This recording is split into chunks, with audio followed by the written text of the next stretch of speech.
Hey guys, my name is Alex and thank you very much for stopping by. Really appreciate your visit. And today I want to solve the previous problem, the Fibonacci sequence, using a little bit more Ruby way to solve things. And before going crazily into code and solving that problem, just a reminder, maybe you are new here. You can take the same series that you are watching probably on YouTube. You can take here on my kind of learning environment, and you have first of all you have all of the courses that I want to record. You have a lot of them. Yes, Ruby, Python, Go, Erlang, Clojure, a lot of things that I've worked with or that I'm still using. And for this specific series, you can take this 30 Ruby coding challenge in 30 days. You can sign up for free, and you have a little bit better and actually more organized way to do things. So you have all of the days that I'm recording, each algorithm, each problem, and you have a lot of them. And you can actually, I'm using this user test, and you can watch the same YouTube video that you are watching. So here you have, you can take play, so that's me. And you can also, related to this specific video, you have this blog post. As you can see here, you have this blog post. If you click on that, you see that, yes, here you go. You see a blog post with all of the code snippets, from the video, so you don't need to type why you were watching that. That's not a great experience.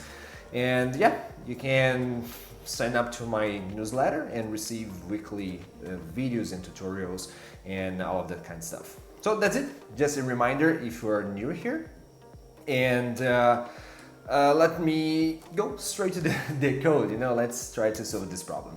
Well, as usual, I'm using this Ruby Online compiler. You don't need to have the Ruby environment in your local machine, which is fantastic. Now, what I want to do is going straight to the point, I want to solve the Fibonacci sequence using a more Ruby way. So if you haven't watched that previous video, go there and you will see that the code was not that great, the code design, the readability, the maintainability, that was not that great. So I want to change that a little bit more so I can have my team members, a little bit more happier. So let's create this factorial method, and it takes an argument like the previous video, and I'm going to use the puts method to just print out something on the console here. And here I want to calculate the factorial of the first 8 factorial numbers, Fibonacci numbers. So what I want here is I want to just remember all of the numbers or at least a few numbers in this Fibonacci sequence. And you have 0 and 1 and 1 because this is the sum of the previous 2 numbers. And you have 2, this is the sum of the previous 2 numbers. And 3, this is the sum of the previous 2 numbers. And you have 5, which is the sum of the previous 2 numbers. 8, 13, and 21. And you have 34 and 55 and 8, and that's so. And you have a lot of numbers. Now what I want to do is I want to solve that using a more Ruby way. The first thing that I want to do is I want to create the local variable sequence, which is the sequence, the variable that I want to store all of the numbers. The next step, that's the beautiful way that Ruby deals with arrays. I want to calculate going from 0 until they count the number that you are interested in. And with that, I can just say, Ruby, please go from 0, which in this case is the first number, until count, which in this case, the number that you are passing in as an argument. And for each of these numbers, I want to do something. And in this case, I'm going to call it a number. And here you go. So in Ruby, you can use this each. And now you have this block, this is a block, and you will pass something here. You can pass an expression, you can pass a lot of logics that you want here.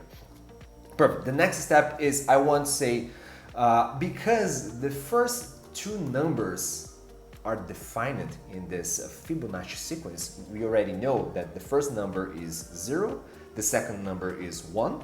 So what I want to do is I want to store them in the sequence because we already know about them. So what I can do is I can say sequence is going to receive the number, the first number, which in this case, sequence will receive the number if the number is less than or equal to 1, which is really interesting. Let's say that you are receiving 0. The sequence will receive 0 because 0 is the first number. If you're receiving 1, then the sequence will receive 1 because 1 is the second number. That's it.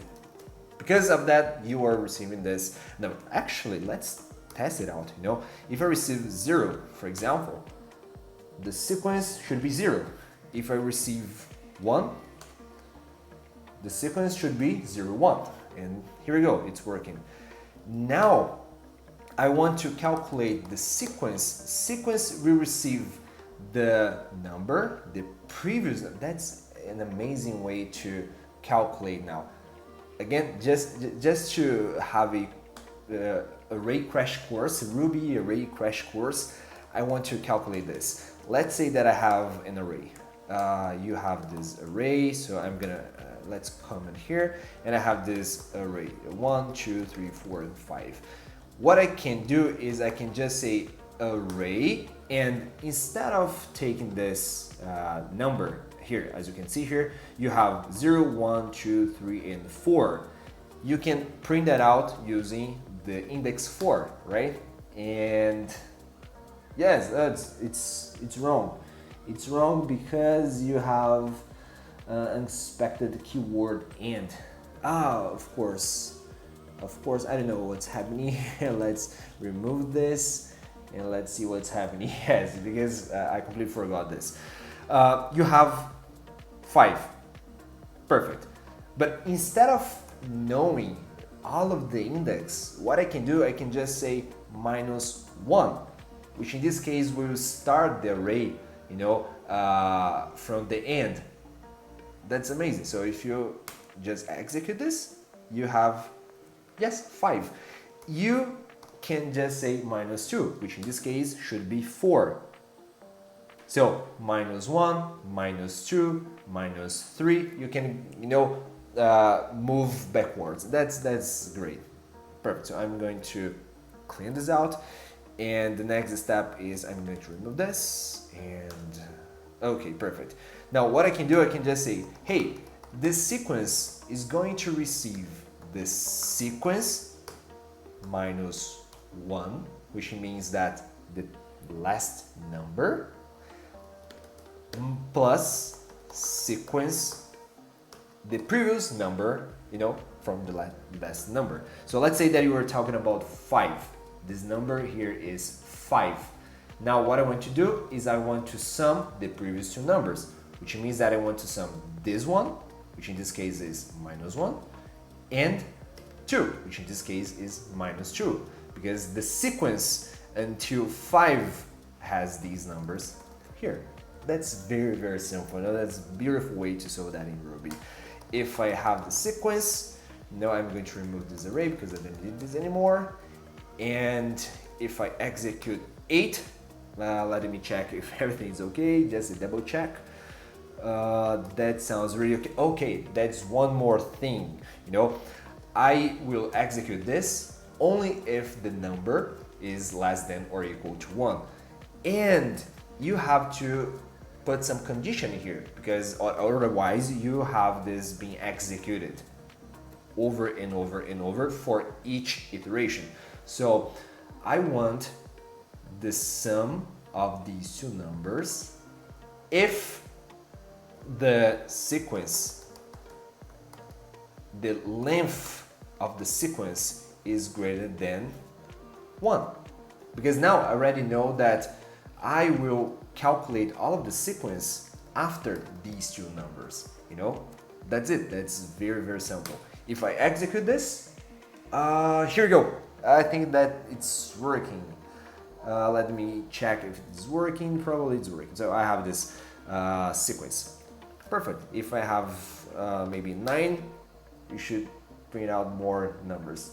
Yeah, it sounds that's working. And actually, that is one more thing, because I'm, let me see, okay, I'm counting here 9, and you have more numbers here than 9. You have 1, 2, and 3, and 4, and 5, and 6, and 7, and 8, and 9, and 10, and 11. You have 2 more numbers because you have these 2 first numbers. Yeah, I can solve that in the next video, where we'll explore a little bit better way probably to solve that in Ruby, which is using recursion. That's great. That's a really great problem to solve with recursion. That's it. I hope that you like it, and see you in the next video.